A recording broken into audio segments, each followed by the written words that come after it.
आपकी जिंदगी में हमेशा अनगिनत पॉसिबिलिटीज हैं। खेत से धंधा स्टार्ट करके वो अरबोपति बने। मेरी बात समझ रहे हैं? समझ रहे हैं मेरी बात? आपके पास हमेशा चारों तरफ पॉसिबिलिटीज हैं, अवसर्स हैं, बशर्ते एक शांत चित्त से उसको देखने की जरूरत है। और इसी के ऊपर मेरे को एक छोटी सी बहुत पावरफुल मोटिवेशन स्टोरी याद आई, अगर आप अलाउ करें तो बताऊं आपको? Okay okay okay, thank you, let me share you, thank you please let me share you the story. एक बार एक रामू नाम का एक लड़का था जो कि बहुत बुद्धि विवेक वाला था, बहुत मेहनती था। उसका नाम क्या था? रामू। और वो रामू बिहार के एक गांव से बेचारा अपनी जीविका को चलाने के लिए दिल्ली में आ गया और घर से वो कुछ पैसे लाया। बड़े ध्यान से सुनिएगा। और जो पैसे लाया यहां पर वो आया, वो पढ़ा लिखा कोई खास था नहीं, मगर वो बहुत टैलेंटेड था, बहुत इंटेलिजेंट था। और वो दिल्ली में जब आया तो उसने जब बहुत सारी नौकरी की तलाश करी तो नौकरी तलाश तो उसकी जेब में जितने पैसे थे वो सारे खत्म हो गए। समझ रहे मेरी बात आप? और वो बड़े ही मायूस मन से, बड़े ही टूटे हुए दिल से बैठा हुआ था। तभी उसके पास में एक वृद्ध व्यक्ति आया और वृद्ध व्यक्ति ने बोला, बेटा क्या हुआ, तुम इतने परेशान क्यों लग रहे हो? उसने बोला, बाबूजी मैं अपने घर से अपने माँ बाप की बहुत सारी उम्मीद लेकर के शहर में आया कि मुझे कोई ना कोई काम मिल जाएगा, मगर मेरे को कोई काम नहीं मिला और मेरे सारे पैसे खत्म हो चुके हैं और मैं बड़ा परेशान हूं कि मैं जिंदगी में क्या करूं। उस वृद्ध व्यक्ति ने उसको बोला कि बेटा जरूरत है शांत चित्त से अवसरों को तलाश करने की। आपके चारों तरफ अवसर हैं, आपके चारों तरफ अवसर, अपॉर्चुनिटीज हैं, जरूरत है उनको देखने की, उनको समझने की। तभी क्या हुआ, जब वो बैठे थे चाय की दुकान पर, नॉर्मल चाय की दुकान पर, तो सामने दूर कूड़े पर एक चूहा मरा पड़ा हुआ था। बूढ़े ने बोला कि तू इस चूहे से भी अवसर निकाल सकता है अगर तेरे में क्षमता है तो। और ये बात कह करके बूढ़ा वहां से उठ के चला गया। मेरी बात समझ रहे हैं? ये बात कह करके बूढ़ा वहां से उठ करके चला गया। उस लड़के को बड़ा गुस्सा आया कि क्या बदतमीज बूढ़ा था, इस चढ़े हुए चूहे में भी अवसर बता रहा मेरे को, क्या उपदेश दे रहा था मेरे को। इसी बात को बड़बड़ाते हुए वहां से उठ करके और आगे चलता चला गया। आगे चलता जब चला गया तो एक जगह देखा उसने भीड़ लग रही थी। क्या लग रही थी? भीड़।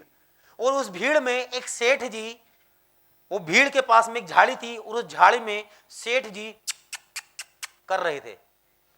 तो वो भी पैदल पैदल जा रहा था, उसने जाके देखा क्या कर रहा है ये। तो जब उसने देखा कि सेठ जी कार में बैठे हुए थे, बहुत पैसे वाले थे, मगर उनका बिल्ली पालने का शौक था और उनकी बिल्ली कूद करके झाड़ी में चली गई और सेठ जी 1 घंटे से परेशान हो रहे, बिल्ली कैसे निकाले बाहर। तो उस लड़के ने बोला, उसकी तुरंत घंटी बजी।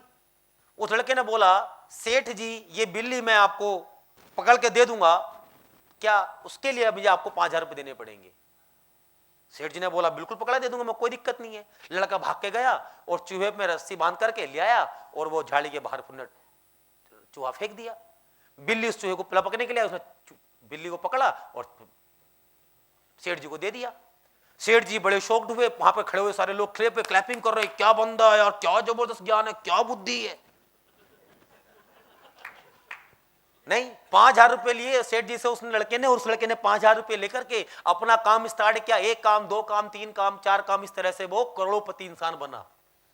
और ये कहानी ट्रूली है सर। इसी तरह एक कहानी और बताना चाहता हूं। एक बहुत बूढ़ी औरत थी और वो अमेरिका में रहा करती थी और उसके जो खेत थे वो खेत में दलदल थी। क्या थी? क्या थी? क्या थी? खेत में दलदल थी, दलदल। तो वो बूढ़ी औरत कहती थी, हमारे खेत। एक बुढ़ा, एक बंदा आया एक दिन, वो कहना क्या बुढ़िया कहती रहे, हमारे खेत सारे दलदल के खेत हैं और तू चूड़ा होके कहती रहती खेत मेरे खेत मेरे खेत। इन खेत में तेरे क्या हो रहा, सारा दलदल भरे हुए, सारे में मेंढक हो रखे हैं। और यही जैसे उसने बोला मेंढक हो रखे हैं, उसकी दिमाग में घंटी बजी।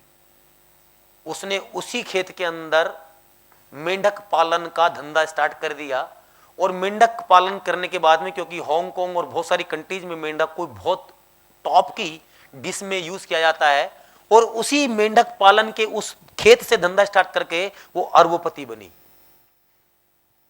मेरी बात समझ रहे हैं? समझ रहे हैं मेरी बात आप? इसी तरह एक बार क्या हुआ कि एक लड़का क्रिकेट खेल रहा था। क्रिकेट, राहुल क्या खेल रहा था? तो बचपन में आप भी खेलते होंगे छोटे जब होंगे। तो क्या हुआ, बॉल उस बच्चे की कहां चली गई? एक पेड़ पर चली गई, और दिन छुप चुका था।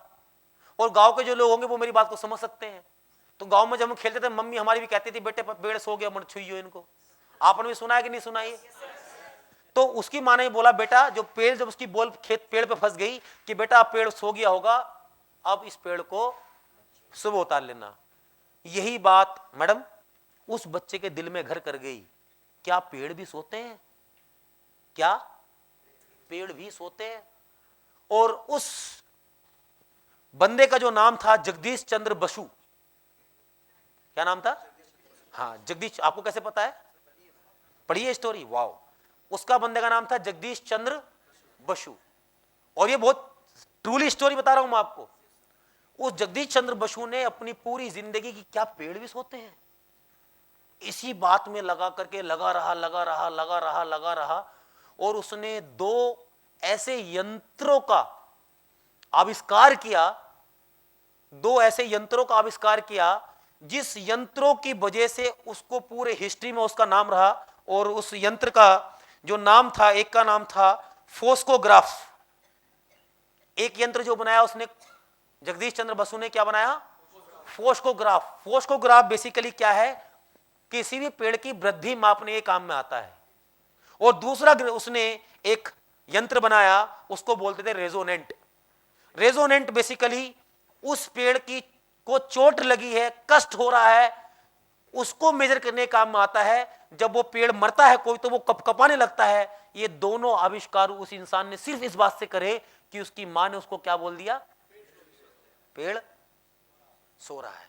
इसी तरह दोस्तों हमारी जिंदगी में चारों तरफ अवसर हैं, अपॉर्चुनिटीज हैं, बट जब आपकी जिंदगी में डिफिकल्टीज आ रही हैं, तो आप पॉसिबिलिटीज क्या है उस पर भी ध्यान रखो। जब आप पॉसिबिलिटीज पे फोकस करोगे, डिफिकल्टीज बाय डिफॉल्ट हट जाएंगी। जब आपने डिफिकल्टीज पे ध्यान रखा, पॉसिबिलिटीज बाय डिफॉल्ट हट जाएंगी। मेरी बात को समझ पा रहे हैं आप लोग? कुछ सीख मिल पा रही है आप लोगों को? आपकी जिंदगी में हमेशा अनगिनत पॉसिबिलिटीज हैं, अनगिनत पॉसिबिलिटीज हैं।